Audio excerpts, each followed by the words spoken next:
സോണീസ് ഡ്രീംവേൾഡിലേക്ക് എല്ലാവർക്കും സ്വാഗതം. ഇന്ന് നമുക്കൊരു മാഞ്ഞാലി ബിരിയാണി തയ്യാറാക്കിയാലോ?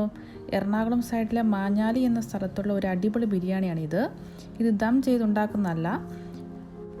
നമ്മളിത് ചോറ് വേറെയും ഗ്രേവി വേറെയും, അതായത് ബിരിയാണി മസാല വേറെയും ആയിട്ടാണ് ഉണ്ടാക്കുന്നത്. ദം ചെയ്യുന്ന പരിപാടിയൊന്നുമില്ല. വളരെ ടേസ്റ്റേറിയ, വളരെ ഫേമസ് ആയിട്ട് ഉള്ള ഒരു ബിരിയാണിയാണിത്. അപ്പോൾ നമുക്ക് നോക്കിയാലോ അതെങ്ങനെയാണ് ഉണ്ടാക്കുന്നതെന്ന്. അപ്പോൾ നമുക്ക് വീഡിയോയിലോട്ട് പോകാം.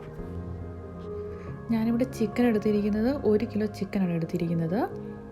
ഇനി നമുക്ക് ഈ ചിക്കനിലേക്ക് മുളക് പൊടി ഒരു 1 ടേബിൾ സ്പൂൺ ഇട്ട് കൊടുക്കാം. പിന്നെ മഞ്ഞൾപ്പൊടി 1/2 ടീസ്പൂൺ, പിന്നെ നാരങ്ങാനീര് ഒരു 1/2 ടേബിൾ സ്പൂൺ, ആവശ്യത്തിന് ഉപ്പ് കൂടെ ആഡ് ചെയ്യാം. എന്നിട്ട് ഇത് നമുക്ക് നല്ലതുപോലെ ഒന്ന് മിക്സ് ചെയ്യാം.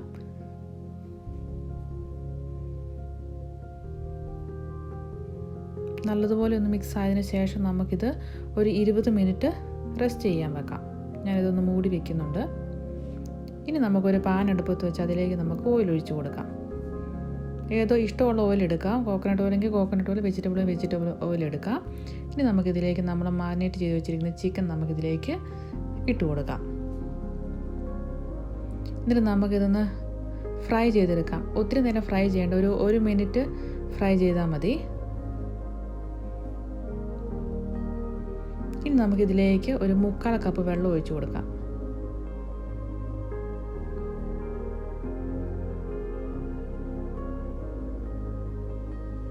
ഇനി നമുക്കിത് അടച്ച് വെച്ചിട്ട് ഒരു 10 മിനിറ്റ് വേവിക്കാം. നമ്മുടെ ചിക്കനൊക്കെ നല്ലൊന്ന് വേകാൻ വേണ്ടിയിട്ടാണ്.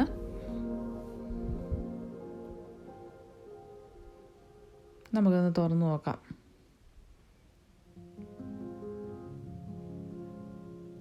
ചിക്കനിലെ വെള്ളമൊക്കെ നന്നായിട്ട് ഇറങ്ങിയിട്ടുണ്ട്. ഇനി നമുക്ക് ഈ ചിക്കനിലേക്ക് ഈ ഗ്രേവി നമുക്ക് വേറെ ഒരു പാത്രത്തിലേക്ക് മാറ്റി വയ്ക്കാം. നമുക്ക് ചിക്കൻ്റെ നമ്മൾ ഗ്രേവി ഉണ്ടാക്കുമ്പോൾ അതിലേക്ക് നമുക്ക് ഇത് ആഡ് ചെയ്യാനുള്ളതാണ്. അതിനാണ് നമുക്കിത് മാറ്റി വയ്ക്കുന്നത്. ഇനി നമുക്ക് ഈ ചിക്കനിലേക്ക് നമുക്ക് ഓയിൽ ഒഴിച്ച് കൊടുക്കാം. അതൊന്ന് ഫ്രൈ ചെയ്തെടുക്കണം ചിക്കന്. നമുക്ക് ഈ ചിക്കൻ്റെ 2 സൈഡും ഒന്ന് നന്നായിട്ടൊന്ന് ഫ്രൈ ചെയ്തെടുക്കണം. ഇപ്പോൾ ചിക്കൻ ഏകദേശം ഒരു 3/4 വേവായിട്ടുണ്ട്. ഇത്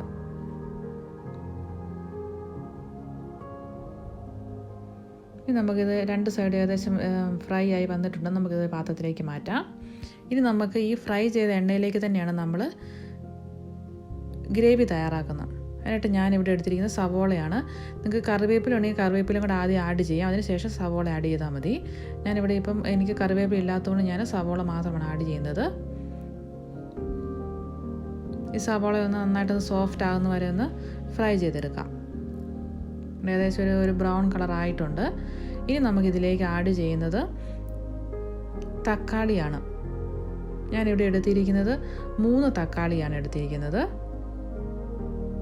മീഡിയം സൈസ് തക്കാളിയാണ് എടുത്തിരിക്കുന്നത്.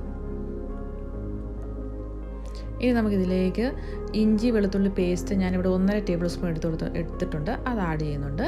ഇനി നമുക്കൊരു പച്ചമുളക് ഒത്തിരി ചേർക്കണ്ട, കാരണം നമ്മൾ മുളക് പൊടിയൊക്കെ ആഡ് ചെയ്യുന്നതുകൊണ്ട് എരിവ് ഇച്ചിരി ഉണ്ടായിരിക്കും. അതുകൊണ്ട് നമുക്ക് പച്ചമുളക് 1 മതി. പിന്നെ ആവശ്യത്തിന് ഉപ്പും. നല്ലപോലെ ഒന്ന് മിക്സ് ചെയ്യാം. ഇത് നമുക്കൊരു 4-5 മിനിറ്റ് കുക്ക് ചെയ്യാം. മൂടി വെച്ച് നമുക്കൊന്ന് കുക്ക് ചെയ്തെടുക്കാം.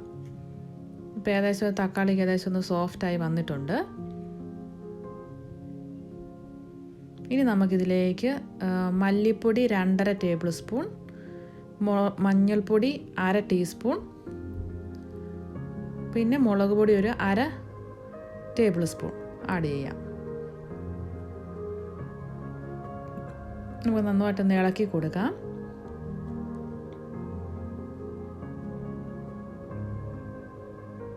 ഇനി നമ്മൾ എടുത്തു വെച്ചിരിക്കുന്നത് നമ്മുടെ ചിക്കൻ്റെ ആ ഗ്രേവി എടുത്തു വെച്ചിരിക്കുന്നത് നമുക്കിതിലേക്ക് ഒഴിച്ചു കൊടുക്കാം. ഒരു 3/4 കപ്പ് വെള്ളം കൂടി ഇതിലേക്ക് ആഡ് ചെയ്യാം. ഇനി ഞാൻ ഇതിലേക്ക് നാരങ്ങാനീരാണ് ആഡ് ചെയ്യുന്നത്. ഞാനിവിടെ ഒരു 1/2 ടേബിൾ സ്പൂൺ നാരങ്ങാനീര് ആഡ് ചെയ്യുന്നുണ്ട്. ഇനി നമുക്ക് നമ്മുടെ ഫ്രൈ ചെയ്ത് വെച്ചിരിക്കുന്ന ചിക്കൻ നമുക്കിതിലേക്ക് ആഡ് ചെയ്യാം.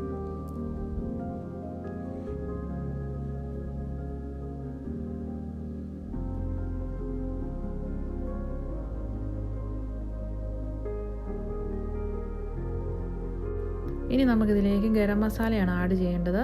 ഞാനിവിടെ 1.5 ടീസ്പൂൺ ഗരം മസാലയാണ് ആഡ് ചെയ്തിരിക്കുന്നത്. നമുക്ക് നല്ലതുപോലെ ഒന്ന് മിക്സ് ചെയ്യാം.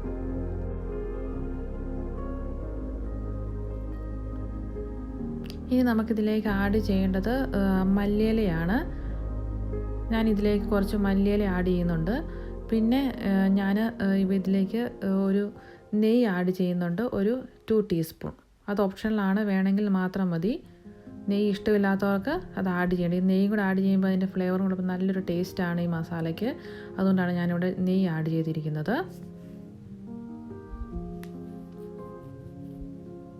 ഇപ്പം നമ്മുടെ ചിക്കൻ്റെ മസാല ഇവിടെ റെഡി ആയിട്ടുണ്ട്. ഇനി ഞാനിവിടെ എടുത്തിരിക്കുന്ന റൈസാണ്. ഞാനിവിടെ 3 കപ്പ് റൈസാണ് എടുത്തിരിക്കുന്നത്. ഞാൻ ജീരകശാല റൈസാണ് എടുത്തിരിക്കുന്നത്. 3 കപ്പ് ജീരകശാല റൈസാണ്. ഞാൻ നന്നായിട്ട് കഴുകി വൃത്തിയാക്കി എടുത്തിരിക്കുന്നതാണ്. ഇനി നമുക്കൊരു പാത്രം അടുപ്പത്ത് അതിലേക്ക് നമുക്ക് കുറച്ച് നെയ്യ് ഒഴിച്ച് കൊടുക്കാം. നെയ്യൊക്കെ ഓപ്ഷണലാണ്, ഇഷ്ടത്തിനനുസരിച്ച് ആഡ് ചെയ്യാം. പിന്നെ ഒരു 4 ടേബിൾ സ്പൂൺ ഓയിലും കൂടെ ആഡ് ചെയ്യാം.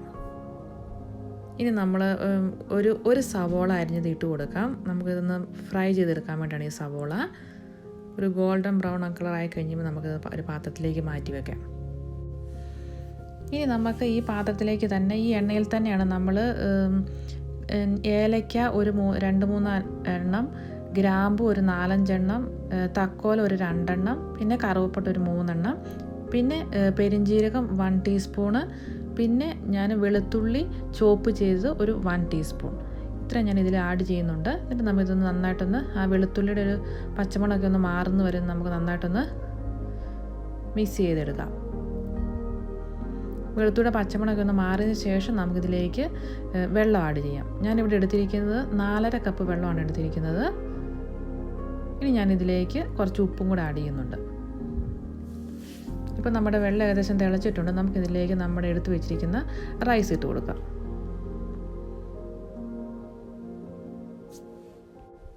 നമുക്ക് നല്ലതുപോലെ ഒന്ന് മിക്സ് ചെയ്തിട്ട് നമുക്കിത് മൂടി വെച്ച് വേവിക്കാം.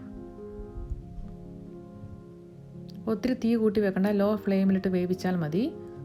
നമുക്ക് തുറന്ന് നോക്കാം. അതൊന്ന് നമുക്ക് ഇളക്കി ഇട്ട് കൊടുക്കാം. ചോറ് ഏകദേശം ഒരു പകുതി വേവ് കഴിഞ്ഞിട്ടുണ്ട്. ഇനി നമുക്കിതിലേക്ക് ക്യാരറ്റ് ഇട്ട് കൊടുക്കാം. പൈനാപ്പിൾ ഉള്ളവർക്ക് പൈനാപ്പിളും കൂടി ഇതിനകത്ത് ആഡ് ചെയ്യാം. എന്നിട്ട് നമുക്ക് ചെറുതായിട്ട് മൂടി വയ്ക്കാം. ഒരു 2 മിനിറ്റ് ഇരുന്നതിന് ശേഷം നമുക്കിതൊന്ന് തുറന്നിട്ട് നമുക്കിത് നന്നായിട്ടൊന്ന് ഇളക്കിയിടാം. അപ്പം നമ്മുടെ റൈസ് ഏകദേശം റെഡി ആയിട്ടുണ്ട്.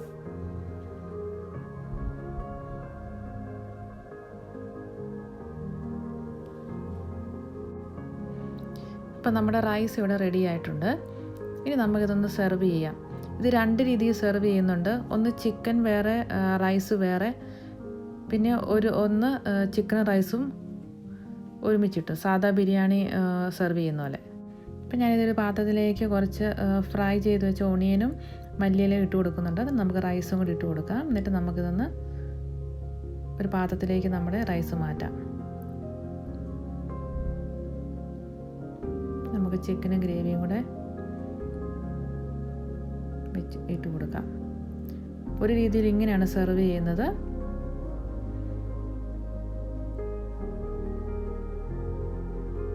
മറ്റൊരു രീതി നമ്മൾ സാദാ ബിരിയാണി സെർവ് ചെയ്യുന്ന പോലെ തന്നെ നമ്മൾ ചിക്കനും ഗ്രേവി ആദ്യം ഇട്ട് കൊടുക്കും. എന്നിട്ട് നമ്മൾ റൈസ് ആഡ് ചെയ്യും. അങ്ങനെ നമ്മുടെ വളരെ ടേസ്റ്റ് ആയിട്ടുള്ള മാഞ്ഞാലി ബിരിയാണി ഇവിടെ റെഡിയായി. അപ്പം നിങ്ങളെല്ലാവരും ട്രൈ ചെയ്ത് നോക്കുക. അപ്പം നിങ്ങൾക്ക് എല്ലാവർക്കും എൻ്റെ വീഡിയോ ഇഷ്ടമായെങ്കിൽ ലൈക്ക് ചെയ്യാനും ഷെയർ ചെയ്യാനും സബ്സ്ക്രൈബ് ചെയ്യാനും മറക്കരുതേ. വീണ്ടും പുതിയ റെസിപ്പിയുമായി പുതിയ വീഡിയോയിൽ കാണാം. താങ്ക്